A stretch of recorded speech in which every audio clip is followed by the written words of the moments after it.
Hey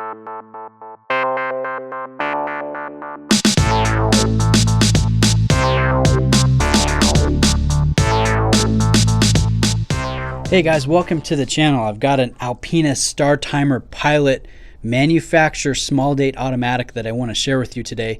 This belongs to a viewer of the channel, Nick, who sent it in for review. So a big shout out and big thanks to Nick for sending this really sweet pilot watch. I'll start by throwing some specs here on the screen so you guys can get a sense of the size of this piece and how it may compare to other watches in your rotation. It's a large watch, and I think it was a good choice from Alpina. You know, the watches that they're emulating originally were over 50 millimeters in size. So it's nice to see, a 44 millimeter diameter watch that doesn't wear massive. So I'll show it to you on my 7.25 inch wrists. You can see it's got some serious presence, but it fits comfortably. And I like how the eye is drawn to all these details. This is a very sharp watch. So let's take a look at the dial on a macro level. We have an anthracite sunburst dial. We have a beautiful 3D concentric circle gouache texturing on that grand small date. So, just really nice dimensionality. You can see a raised outer track with applied markers and Arabic numerals. So just very sharp, very well done. And I like the fact that everything is so bold. It ties in well with this case size. We've got bold Arabic markers. We've got a very large grand small date. And then if you look at the handset, it's a leaf style handset and they're very long. They reach all the way to the end of this dial. And the dial makes up a large portion of this big case. So it's cool that they're powering, such long hands by an in-house movement. So let me show you the movement. This is also something that I find very impressive. This is the AL710 in-house movement. It was actually developed by Frederic Constant. Alpina was acquired by them back in 2002, so they can share the same in-house movement. It's a modular in-house movement, 26 joules, 42-hour power reserve, 4 hertz beat frequency, and you can see just beautiful finish work, very sharp, blued screws, coats de Geneva striping. This is a very impressive movement, very interesting to look at.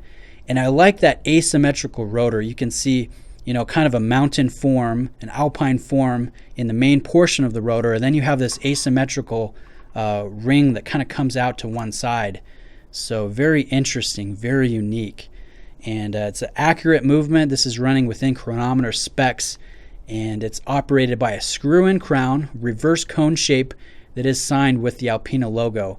And that logo is also found throughout the watch. We have it in red on the counterbalance of the seconds hand, and they're also utilizing it here at the 12 o'clock marker. So just fun details throughout the watch, really high execution, really good wrist presence, and I think it's set off by the sapphire crystal. It's domed, and you get some blue iridescent sheen going on because the underside has a very nice application of anti-reflective treatment. Now the watch comes on this leather strap. You can see contrasting stitching here. It has an Alpina signed deployant buckle, which is pretty cool. So the overall package I think is compelling. What would be the negative aspects here? Really, I guess there's two in my eyes. And Nick told me, be brutal, be honest. So the first one is the lume. It's not very good.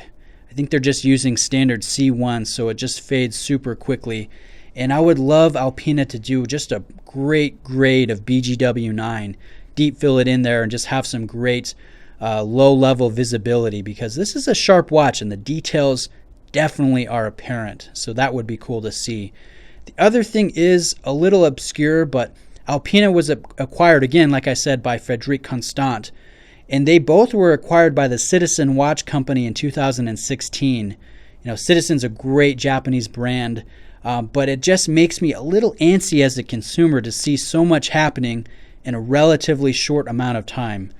So, what's the future? Are you going to be able to service this in-house movement? I'm sure you will, but just the fact that there is so much going on from a brand perspective is just gives me a little pause.